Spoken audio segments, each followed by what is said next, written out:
This is an interview with Anne Bancroft by Louis Funk and John Booth. Mr. Funk has been drama editor of the New York Times since 1944. Mr. Booth has been education associate for the 20th Century Fund and has written articles on the theater for Harper's, Theater Arts, and other national magazines. Anne Bancroft began her acting career at the American Academy of Dramatic Arts and then worked a year in television. Following this, Miss Bancroft went into motion pictures, where she did some 15 films, including Naked Street and Don't Bother to Knock. Her first Broadway performance in Two for the Seesaw won her an Antoinette Perry Award. Miss Bancroft won wide acclaim for her portrayal of Annie Sullivan in The Miracle Worker. In order to make the interview spontaneous and relaxed, it was conducted in the informal atmosphere of Miss Bancroft's New York apartment instead of a recording studio. The original interview lasted 2 hours, of which 50 minutes is produced here. The first voice you hear will be Louis Funk, the second voice that of Anne Bancroft.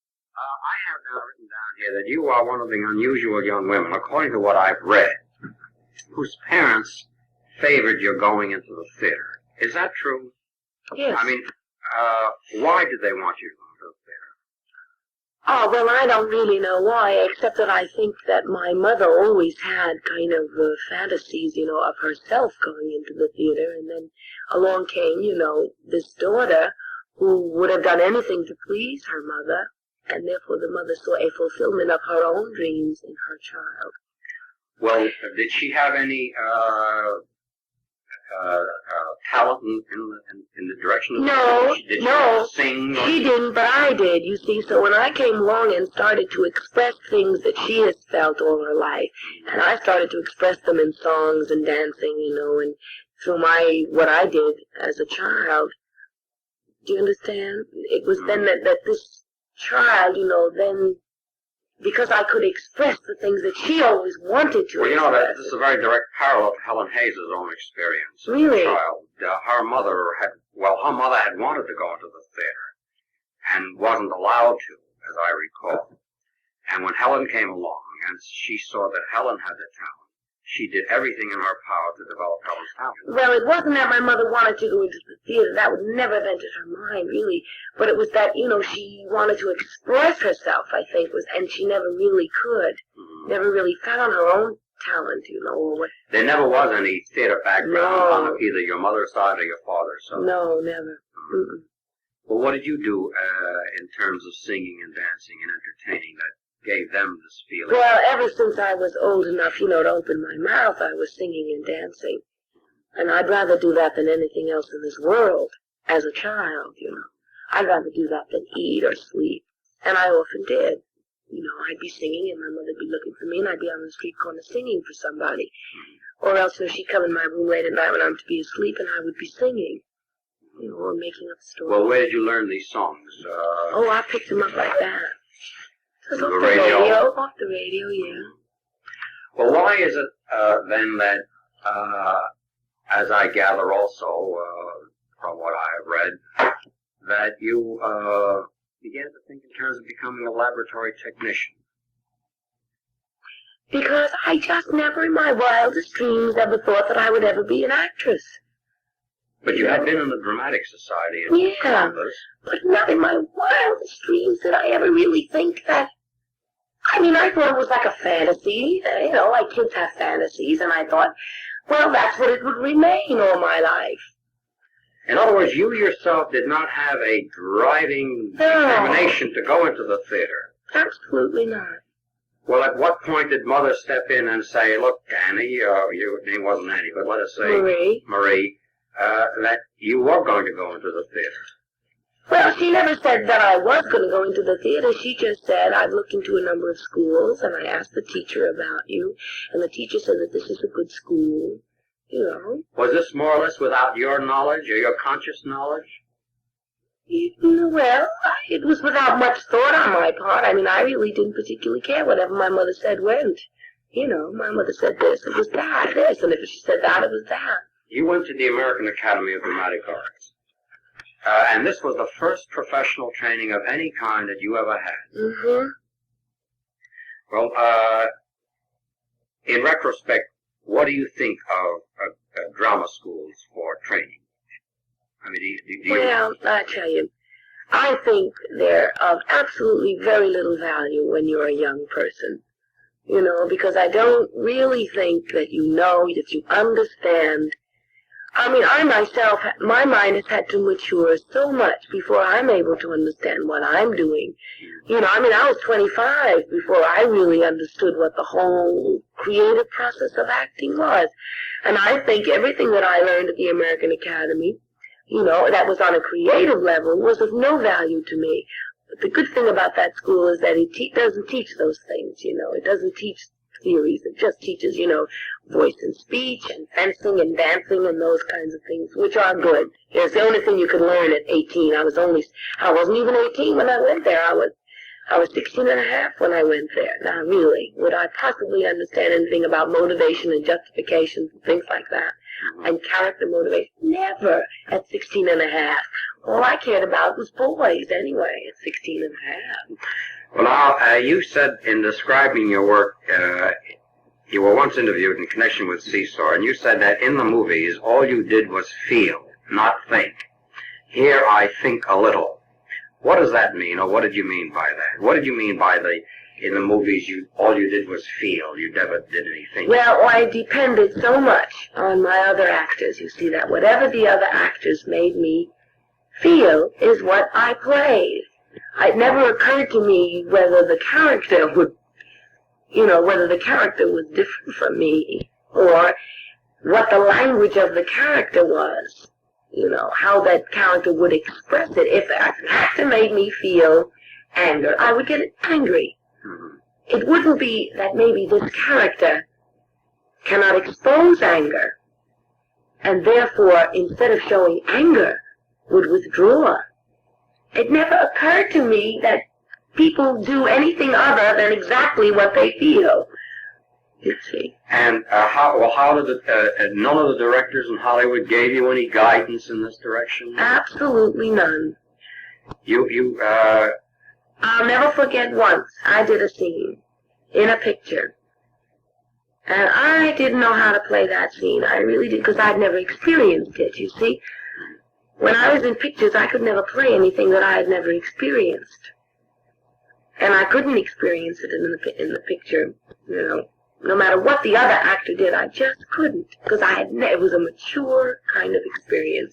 It was a girl who was going to go out and commit suicide in the very next scene. I had never experienced anything like this in my life. So therefore, I couldn't play it. And the director never could help me. All he did was just take the scene 33 takes. And each time he was expecting me to, or God, somehow to come down and strike me with the right meaning to the scene. When, you know, I had no idea. You know, like today I could do that scene in 2 minutes. Not that I had experienced it, but I had experienced similar things to it that I could use now to play the scene. And yet you said that you learned a great deal in Hollywood, that you seem to have, from what I have read, you seem to have not been quite certain. At one time you said that you hated all the years that you were in Hollywood. I never said that. And other times you said that you learned, you weren't sorry for being out in Hollywood, that you learned a great deal in Hollywood. What did you learn in Hollywood? Well, for one thing, you see, one good thing about a director never telling me anything was that I was never told the wrong thing either. So I never learned any wrong things. You know, I was really just a bunch of raw feelings that nobody ever bothered to direct, nor misdirect. So that when I came here to study, I was still just a bunch of raw feelings, and thank God, you know, I was put into the hands of a great director who knew exactly what to do with those things, and a writer who had written a part that was, you know, so perfect for me at that stage of my life, so that I could just take everything that I was, which was quite pure, because it had never been misguided, and just let it go, you know. Well, then, in other words, when you have to prepare a role in television or in movies before you came into the theater proper and under the guidance, as you say, of a great director, and before you became involved with method, how did you prepare for a role? I didn't. I learned my lines. Then they said, move here, move there, and I did. And they said, bark, I go, ah! Or, you know, whatever they tell me, I do. Well, in other words, you obviously were a very good natural actress, and ought to be able to carry on as long as you did in Hollywood. Oh, I'm sure I was. I'm sure that it was always there. Actually, the transition from the movie to Two for the Seesaw was a matter of a couple of months. Is that right? From the movies to Two for the Seesaw was April, May, June, July, August, September. We went into rehearsal in October, didn't we? Yeah. October, 7 months. Yeah, the thing that interests me so much is that you would indicate you had grown so much in that period, which I couldn't quite understand you that. What was it purely the director which enabled you to bring forth your greater powers? It was the right moment for me, because I was at a point in analysis too, you see, where I was beginning to see what I was as a person, was beginning to catch my own identity as a person, which had a great deal to do I don't with. want to get too personal. Yeah. Please don't let me, and don't answer anything I personal. won't. But could you tell me a little bit more about that? What powers were released in you by the time you got to Two for the Seesaw, which had not been released 7 months or... Well, it was the simple power, I think, of knowing a brilliant man when I saw it. And that was in Arthur, you see, was that I could recognize it, and I could put myself in his hands, you know, and be willing. You see, because I was always able to do that. I was always able to put myself in people's hands and say, okay, here I am, mold me. But my mistake in the past was that I could do it with anybody, good or bad, but that what had happened was that I had the ability then at that point to recognize something brilliant in a man. But then where in your own experience, through analysis or whatever it was, were you able to call from yourself? Because that had to happen. Not the best director in the world if you weren't able to pull out yourself. True. What was that? Well, I think John, are you trying to say, how did she get into Gittel? No, because I have the feeling that no matter what role you had at that time, if you had a good director, you feel you would have done it. Than Gittel or Madame du Barry or whosoever. And that indicates that something within you had, as I say, been released. So that you could, what? Yes. How was I don't know. I can't tell you that. Well, possibly all the latent power that you had as an actress was stirred to the surface as a result of the proper kind of direction. In other words, Penn stimulated your imagination to create the role that he was seeking you to have. And he could have done it almost with any role at that particular moment. Probably. I do think that because the role was Gittel, the success was easier to achieve. Yeah. Well, that was closer to home in your own background. Not only in my own background, because I don't believe that accents or background or that I come from the Bronx or anything has anything to do with it. I think it was because emotionally I was built a great deal like the girl, and that emotionally I knew people who were built a great deal like the girl. And it was the emotional life of the girl that I felt similar to, and had nothing to do with her being Jewish or from the Bronx, or that she was 28 or she was a failure in dancing. All of those were extra added things which were wonderful to have in common, but that it wasn't the thing that really, you know, was the core of the spark between the character and the actress. It was the emotional life of Gittel and myself. How did you prepare for Gittel? I'd like for you to try to reconstruct as much as you can, step by step. What did you do first? What did you do second? What did you do about learning Gittel's background, which you know... One of the first I'm going to leave it up to you. One of the first things I did for Gittel was to be with my sister. See, I have an older sister who I believe is constructed exactly like Gittel emotionally. You know, that underneath this very hard, funny, flippant, coarse exterior is a soul that is so sweet and so loving and so really willing. So it was a kind of like a studying of my sister. It was also a study of myself a real close study of myself, because I knew that I sensed that areas in Giddle and myself were the same. You know, the failure in marriage and the failure with men all the time. You know, and then also I went to dancing classes and studied in dancing and studied some dancers. I went to dancing class for 3 weeks before we started.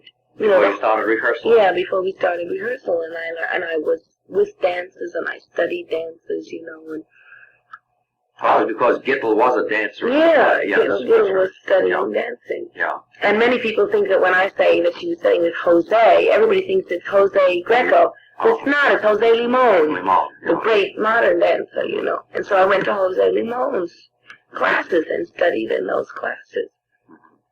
And met, you know, people who were not talented dancers, who I thought Gittel was much more like, the non-talented ones. And also I watched, you know, Greenwich Village people, because I was at that time with Herbert Berghoff classes for a while, and I didn't even know what a loft was when I studied the script, when I first got the script, and she talks about a loft all the time.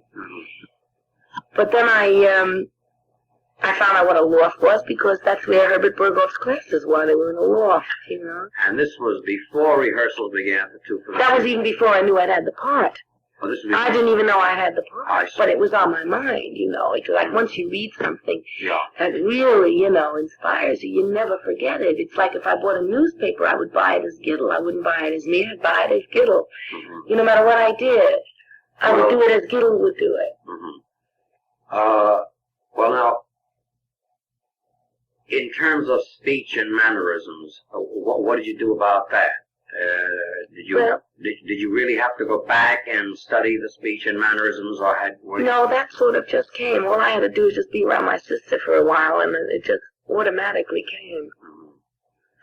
Then, after you watched your sister and you studied the background and analyzed yourself, what would be the next step? What do you do after that? Then I told you there was the dancing and the dancing lessons and all that. And then that was about it. That was about as much as I had to do, I thought. And then I figured I was ready. And what about Annie Sullivan? How did you proceed there? I know that you went to the Institute for Physical Medicine and Rehabilitation. And why did you go on the roller coaster? You went on a Yeah, I was blindfolded. I had tape over my eyes. Well, whose idea was it to put the adhesive on it? Your idea? Yeah. In order to see how it felt to be blind. Yeah, actually, I wanted to see how it felt to feel so dependent, really dependent on other people, really.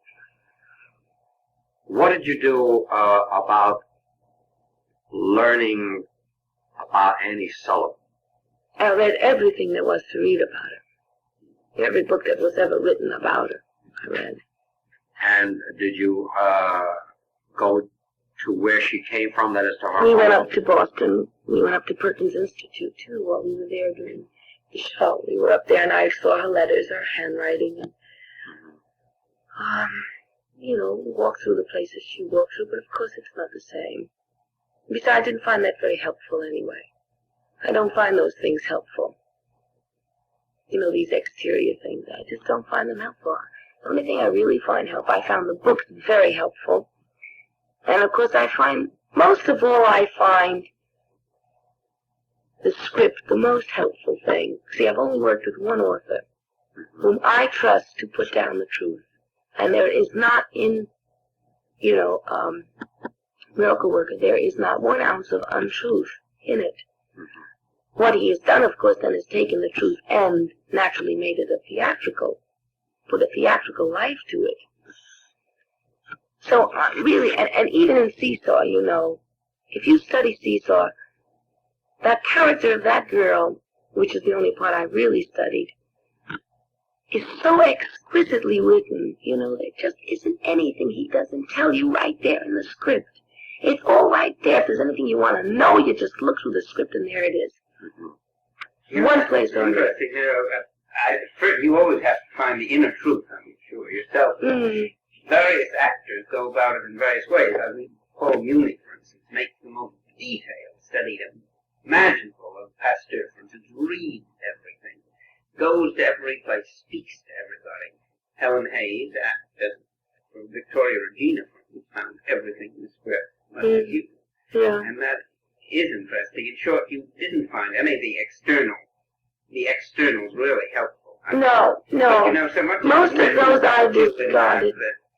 I think people could get the wrong idea. So it's interesting to hear this, especially because there's been so much talk, I know, written, you know, like in that timepiece. Well, I do all of those things, you see, but I find that they give me the least amount of help. The most amount of help comes from, you know, my author's concept and then my director's image and, you know, my own, which I get from, you know, the things that I do, which is read the script and these internal things that I do with myself. You know, where am I the same as Annie and where am I different from Annie? When you read the script, when you read, for instance, the script on Miracle Worker for the first time, did the character assume proportions immediately, or is this sort of something you think about for a long time? It comes here and there.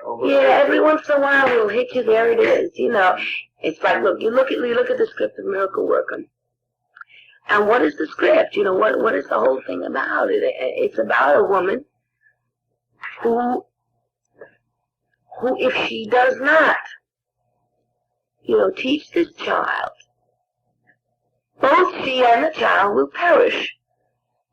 Now, of course, I have nothing like that in my own life, so I have to take something else in my life, which I have to say, now, if I don't do a certain thing, I will perish. So that is my, like a parallel to her struggle. You said when you were 16 and left to drama school, you didn't get anything out of it because you didn't have the emotional resources, I gather. Not the emotional resources, but I have the brains. Yeah. It's the brains. I find it's the brains that are the most important thing. I really do. Now, by the time you got to the Miracle Worker, you had this equipment. Yes, you talk I'd much more. Yeah, what is it that you had actually, and how would you gotten it? Was this a matter of living, of reading, of feeling?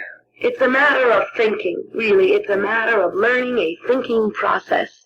It's a matter of becoming aware of what it is you're doing, of what it is you're feeling, and then it's a matter of controlling it any way you want with your brain. See, that's the difference between what I did in Hollywood and what I'm doing here. Is that in Hollywood all I did was just do from feeling. I didn't control it or manipulate it with my brain. It just flowed, you know, as a river flows. But along comes, you know, a thing called a human being and takes that river, and out of it he floats logs down it, or he builds a dam, and out of that comes electricity, you know, and greater things come from a natural resource. My natural resource is my, you know, marvelous energy and my marvelous emotions which flow very easily. But I never bothered to ever control them or manipulate them or really use them. You know, that's really the greatest joy in acting. Getting those feelings, you know, which always comes, spontaneously they come, you know. But to take them and just give as much as you want. And you just say to yourself, I want to give this much, and just that much comes. Or I want to give that much, and that much comes. You know, out of all these feelings. Or you say, you know, now I'm feeling this amount of hostility. Okay, now I have to pull it in because I can't show all that for such and such reasons, you know, because he is, you know, the girl's father, and I can't show too much because he might throw me out on my ears, so I control it. You know, and that's the wonderful thing, is the controlling and the shaping of it. You know, I suppose if the sculptor doesn't go on to clay and then sculpts to make whatever they want from it. It's what you do, really, whatever you want, which I never did in pictures. I just did whatever, you know, came, whatever came. In what way did pen stimulate you to think and to control the way you just described? I mean, how did he reach you to get you to release all this?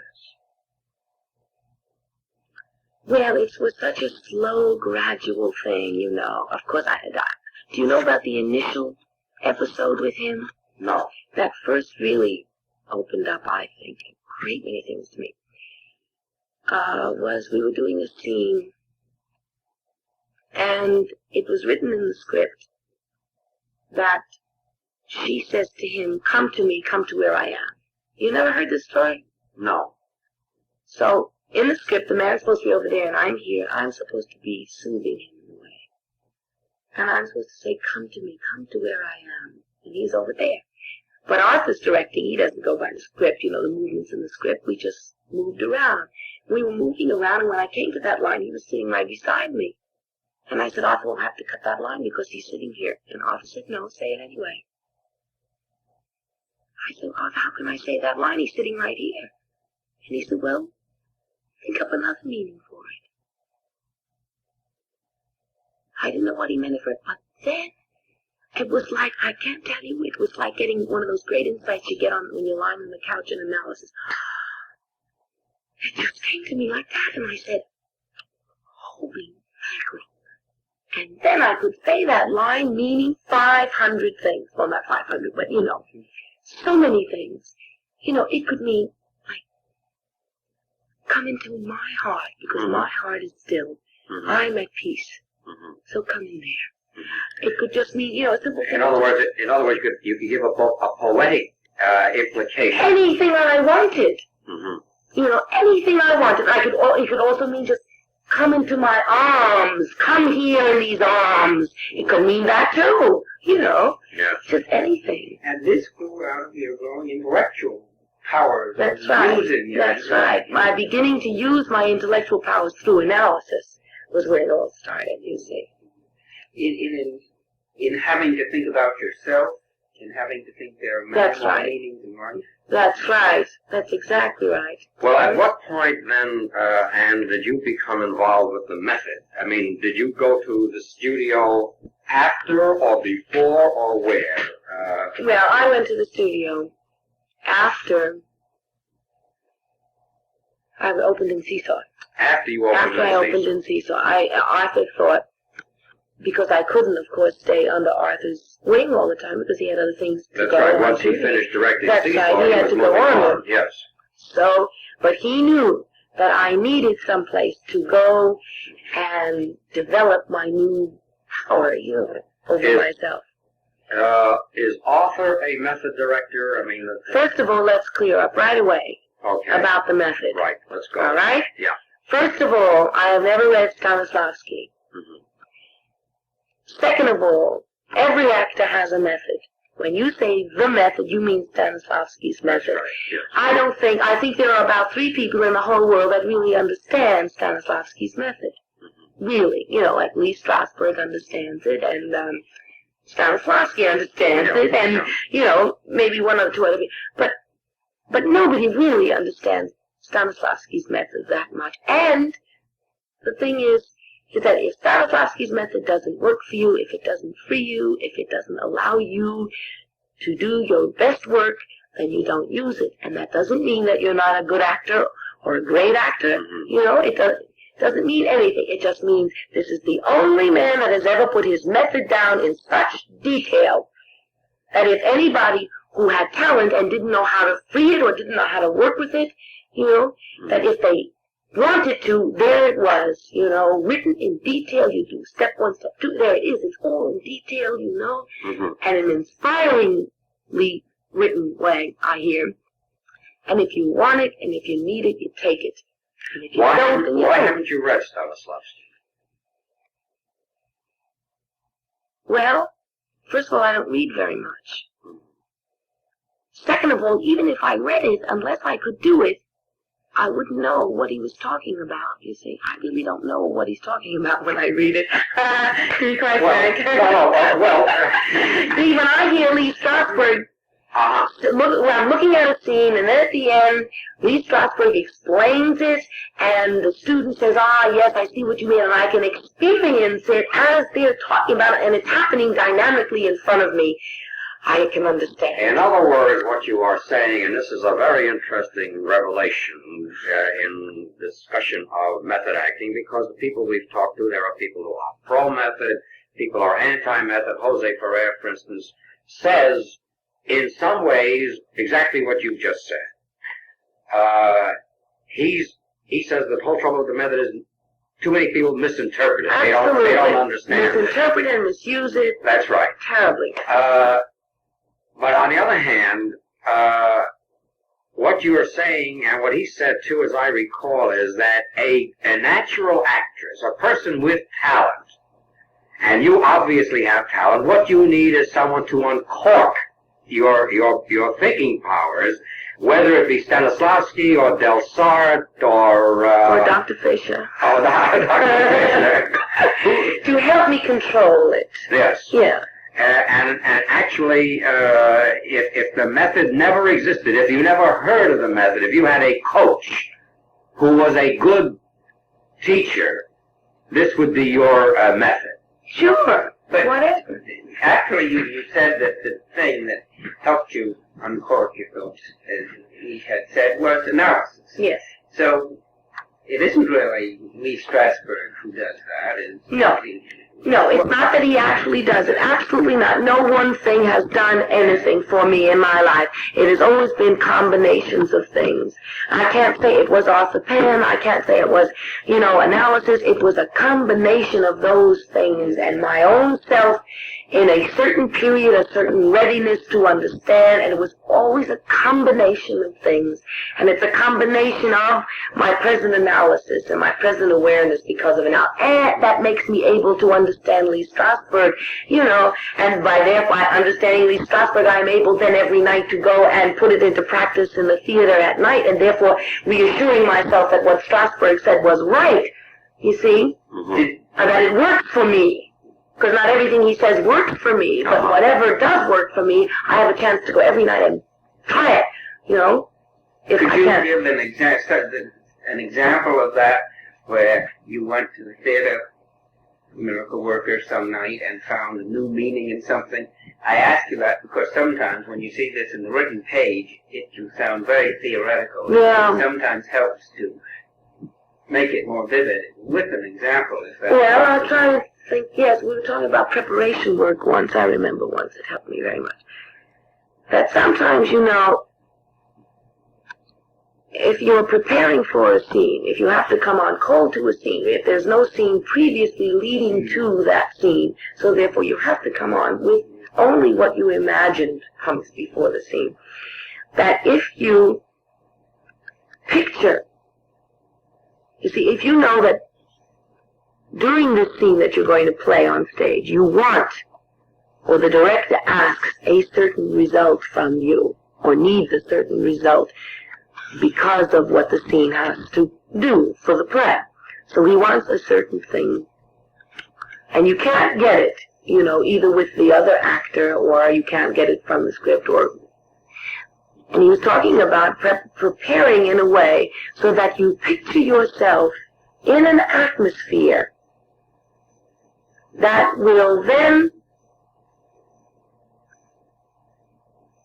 when you walk into the next scene, the scene you want to play, that having come from that atmosphere, it will then produce that result. You see? So now this first scene, in Miracle Worker, is sometimes very, very difficult because it's supposed to really combine two very, very strong things, a dichotomy really in Annie's. She's supposed to want desperately to go and see that kid and start living and start working and, really put everything she's learned into practice. She's dying to go, and yet there's got to be that kind of fear of if I leave, I'm leaving the only thing I know, the only thing I've ever known. So it's really supposed to tell a great deal, and yet it's got to tell it in a way, where she's kind of saucy and flippy and, fights back with the authority figure in the scene. And I remember Lee talking about preparing in this way of preparing to be in an atmosphere that would then, if when you walk into the next scene, would produce the thing that you wanted, the two feelings that I needed. So I went to the theater that night, and I knew very, very well that I had, that I had the saucy, and I had the ego, the real ego thing. It was all there, and it was ready to go. But I have to have the other thing, you see, there too, which is working for me. That must come out later on in the scene. I've got to have that, the fear. Now, so therefore I have to figure out what kind of atmosphere or what kind of situation is Annie in before she goes to the scene that will give me, the actress, that fear. So therefore, my preparation that night was thinking of Annie's room, of every familiar thing that she would have to leave. And that was how, when I went on stage, I had all the ego thing was all there, the ring. Suddenly the ring reminded me of every familiar thing that I was leaving behind. And it was there, all the fullness, all of the fear and the love and everything for this man and this place was there. And it worked. It was great. It was terrific. Well, what about technique? I mean, what is your concept of technique in acting? I don't know. I don't have, what technique you mean? An internal technique or an external technique? Well, the manner in which you lift a cup would be technique, wouldn't it? I mean, well, I would lift the cup in the manner of the character. Mm-hmm. You mentioned before, and you got purely spontaneously, this business of parallel experience. You're a young actress, and as Lee Strasberg once said, you don't have to kill a person in order to play a part or go to this parallel experience, which is not very clear to me. Could you explain that a little bit to me on parallel experience? And how do I find it? Yes. Well, it's so hard to answer just like that without thinking for me.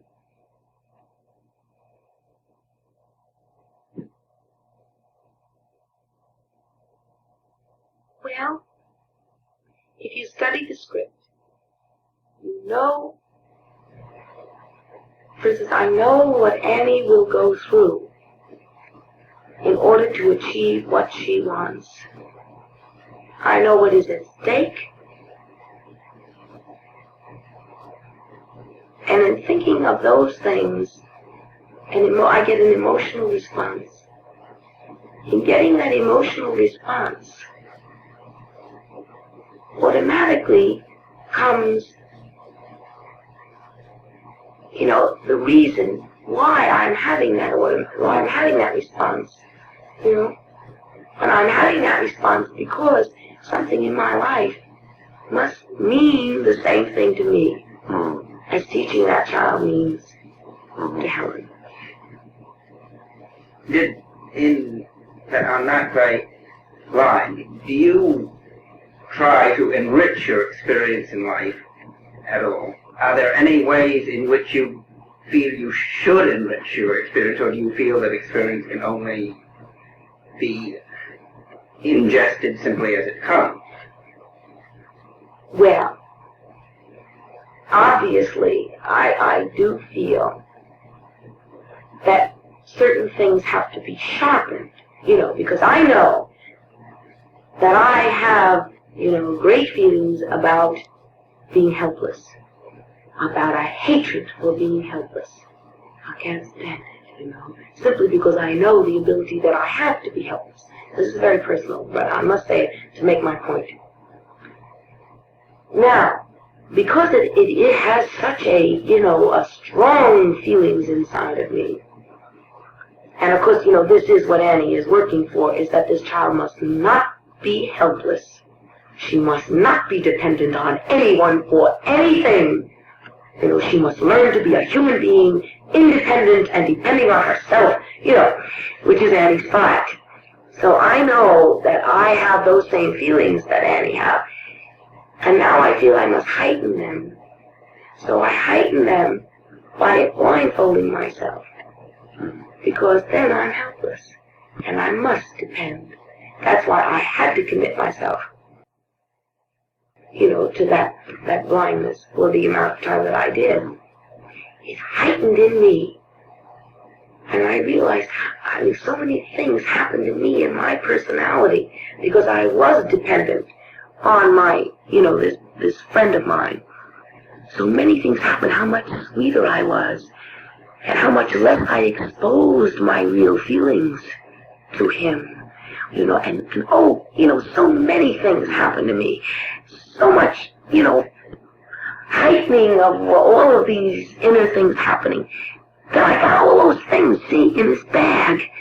And then I say, well, now this is good for Annie, and that's very good for Annie. No, that won't work. Well, maybe it'll work in that scene. We'll see. We'll keep it out there. See what I mean? It just brings everything up to the top so you can pick them more easily.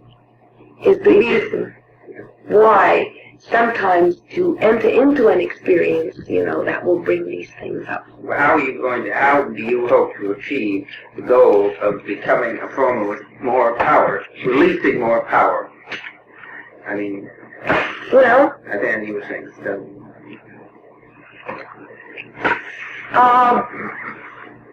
you see, there's one rule I have on stage, is that I will never let myself get away with anything phony, because I have to cry.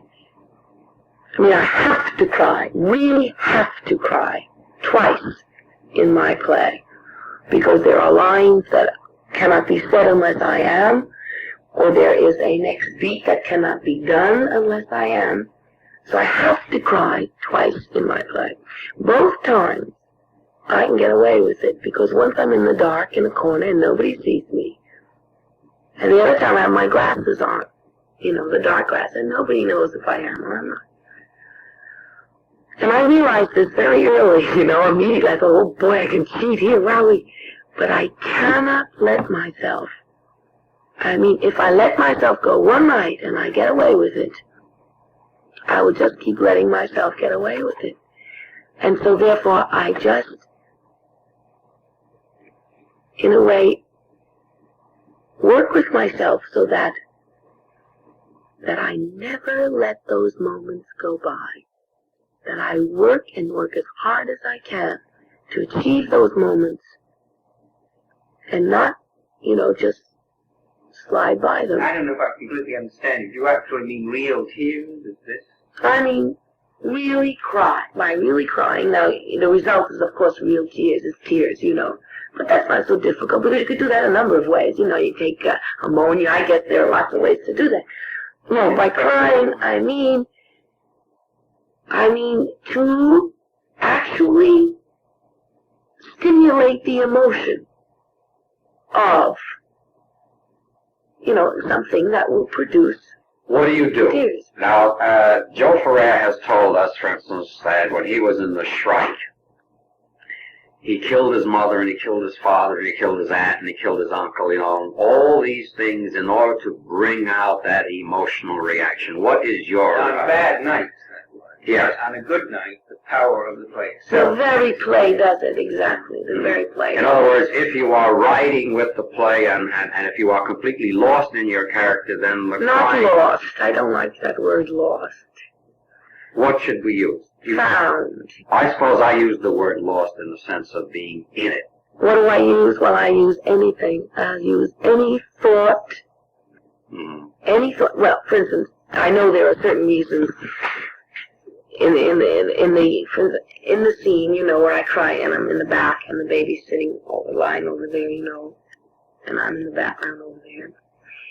Naturally, what I have to bring up, conjure in myself, bring up, are the feelings that were supposed to happen in the previous scene, actually between she and I, which then causes the tears. If it doesn't happen in the scene between us, for one reason or another, then I have to go back there and I have to recreate a scene where the same thing happened, you see, which is a scene of rejection, a scene of helplessness, of wanting to give, wanting to help, and the person will take it, a feeling of being mistrusted. You know, all of these, any one of these things, any one of those feelings. And I can think of, I have to think of a lot of scenes in my lifetime that have caused that feeling. Talked about this before, but I'm going to ask you this question again. You love to act. Sometimes. Only sometimes? Mm-hmm. Well, some nights, I'll go out on stage and I can't think of anything I'd rather not do than act. Mm-hmm. I just don't have the energy. I don't have the desire. I don't feel the inspiration. Do you encounter that often then? I encounter it whenever my life is not in good working order. Well, and sometimes that's often and sometimes it's not. Have you tried in any way to live defensively so that your life will be in good order all the time? Obviously you haven't, but I mean, have you? Do you think it would be a good idea to try? No, because I think I'd rather learn how to live great than act great. Mm-hmm. That's much more important. If the two of them go together, if living great then means I will act great, that's terrific. But if living great, means that then I won't be able to act great, well, then I'll just have to not act great. I'm not sure, but that what Lewis may have meant in addition, there are lots of things that happen to us which disturb us, perhaps, more than they should. That's what happens to me. And until we learn a certain discipline or a philosophy or something... I think that's it, yes. Then we're not at our fullest powers.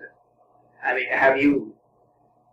Yes, but I don't do it because it'll make me act better. I do it because it'll make me live better. So it's the same. Yeah, absolutely. Look, here's a perfect example.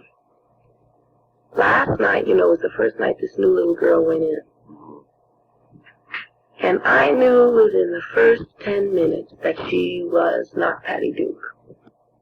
And I got so angry. I went out on that stage and I was so angry. But unless I would have allowed myself to get angry and to do the things that I did, I don't think I would have been able to come to what I came to tonight. You see, because in getting angry and in going and, riding with that anger and letting it come out and being almost to a point of, in fact, being cruel, somehow it just set me to thinking today. And then, of course, with my analyst and then talking with myself and other people, because it was on my mind so what I had done the night before, that I really came to a realization, of what was wrong and why I was doing what I was doing and everything that was in that child's, on the side of the child. She's 5 years younger than Patty Duke. She never had Arthur Penn. She never had, 8 weeks of rehearsal, 8 weeks on the road. And I was demanding of this child that she should be Patty Duke, who I have played with for over a year, where I know I can sense when that kid's going to do something. And I was expecting for this kind of thing to happen between this kid and I. And, it was impossible. But I had to let it happen, because obviously that's the way I learn things, is I got to have my head banged against the wall, for me to learn those kind of things. Because I heard you said something to David that someone that the child asked you, said something, you were so nice to me tonight. Yeah, but you see, it really worked. Isn't it strange? Because the kid last night, by my cruelty, see, she was the kind of a kid who could make you angry at her, because she was saying, she was there 3 days in rehearsal, and she said, when do I get start billing? 9 years old. Now, isn't this enough to make you get you started right off? Kid, don't fool around with me. So I was ready to get angry with her. It was if she was the kind of kid who had that kind of ego, she was going to have to deliver. You see? When she didn't deliver and had that ego, then I really got mad, The preceding interview was a presentation of the Dramatic Publishing Company.